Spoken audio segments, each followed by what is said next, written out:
दवाई का फेरा में वो ऐसे हो गई। जब पीछे आओ थे तो जना था कि दरबार में बैठा नहीं दुआ मांगा थे। ए भैया बात का समझ ला। पंजाब प्रांत ये गांव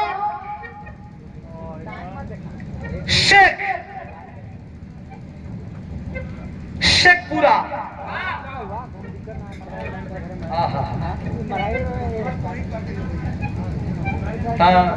कि कवा गली ना भाई नहीं गले का नहीं ना बैठ जाते एक बिरहा गा लेते फिर केक काटते थे एकदम आराम से बैठ जाए। अरे भाई श्रद्धा है भक्ति है राष्ट्रीय अध्यक्ष जी के जन्मदिन पर।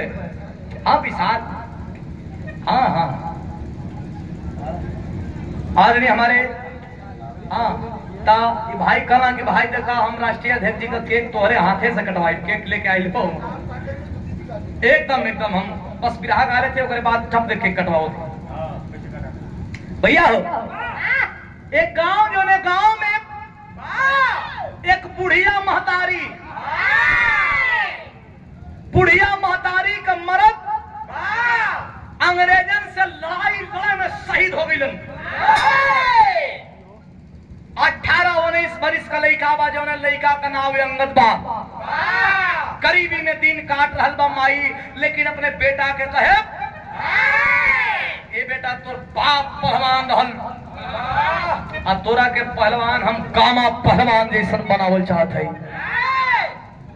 अंगद कलश माई पगला गई खा रे बाप को मरला के बाद हमन को 2 वक्त का रोटी के बिना तरस जाली जा पहलवान बनावल चाहती। गामा पहलवान का घरे कितना गैया कितना भैंसिया कितना माखन मिलत हुई कितना दूध बादाम मिलत हुई। गरीबी में पहलवानी का सपना मत देख माई।